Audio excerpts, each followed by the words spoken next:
Today we take a very historic action that was 45 years in the making. I will sign an executive order to begin eliminating the Federal Department of Education once and for all.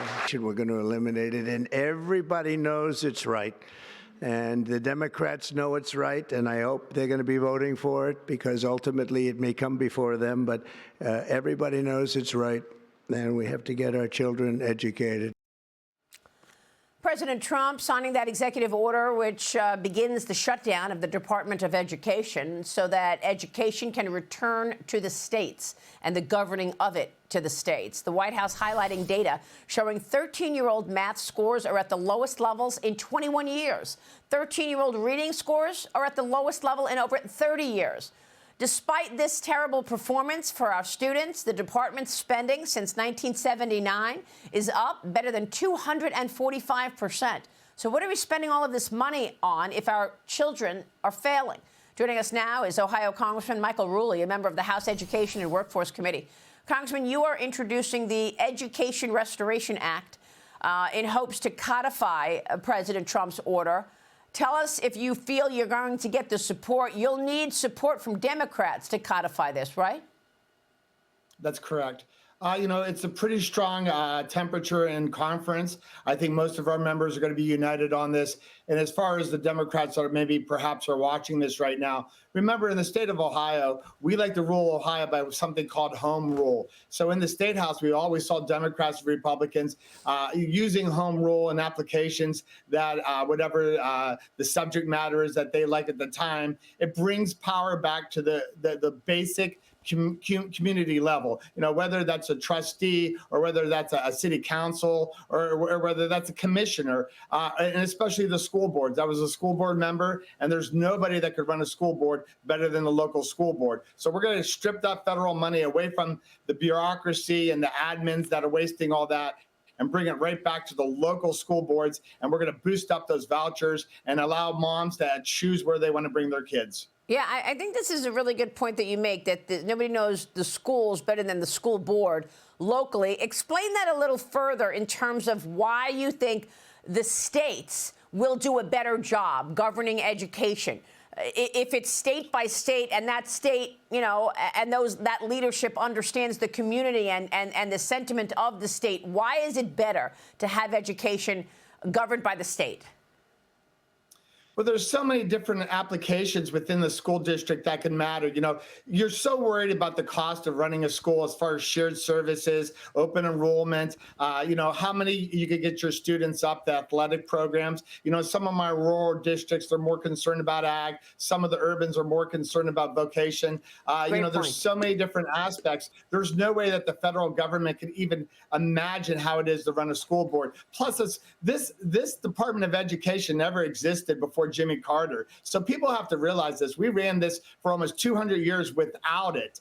And now we see that it's just become a waste. On the school board in Ohio, we have over 620 school systems in the state of Ohio. And if I was doing my math right, this could actually boost the coffers of each individual school district from like $4 to $10 extra million.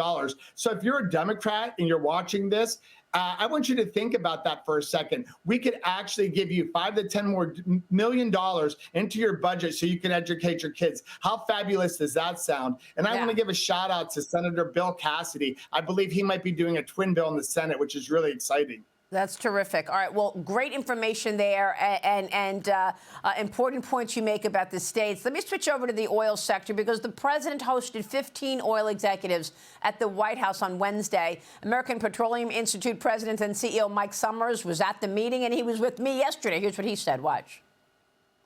At the beginning of this administration, we put forward a 5-point energy roadmap. The good news is that the president has already fulfilled almost 60% of that roadmap with his day one executive orders and lifting the LNG pause. Now we need Congress to act to make sure that those are durable for the long term. So Congress, it's your turn. It's your turn to unleash American energy dominance, and I think that we can get drilling going very quickly if they act fast. Congressman, you're on the House Energy Committee. Your thoughts? Brett Guthrie is our chairman, and he's speaking the same language. We just have to get this all codified in the law. You have to remember the executive orders feel good, but remember Joe Biden on day number 1 of his administration, he overturned every single executive order that President Trump ever did. So we need to codify this, and especially in my district in the Ohio 6, we have enough Utica, Marcellus shale to supply the world for 500 years. We got to get busy. We got to make it happen. Perhaps maybe even put it in that big, beautiful bill that the president likes to talk about. Well, look, the president has been slamming these Obama-appointed district judges who are trying to stop him, who called the administration's latest information on the deportation flights, quote, woefully insufficient. That's from Judge Boasberg. Trump writes this on Truth Social. Judge James Boasberg is doing everything in his power to usurp the power of the presidency. He is a local unknown judge, a grandstander looking for publicity, and it cannot be for any other reason because his rulings are so ridiculous and inept. Save America, writes the president. Meanwhile, a federal judge in Maryland also temporarily blocking DOJ from accessing Social Security data. Congressman, Senate Minority Leader Chuck Schumer is taking a victory lap in the face of all of this. Watch this. We did put 235 judges, progressive judges, judges not under the control of Trump last year on the bench, and they are ruling against Trump time after time after time. Congressman, you're also on the House Judiciary Committee. What do you want to do here? I mean, Chairman Jim Jordan is planning to hold hearings on these judges, suggesting that there's another legislative remedy besides impeachment.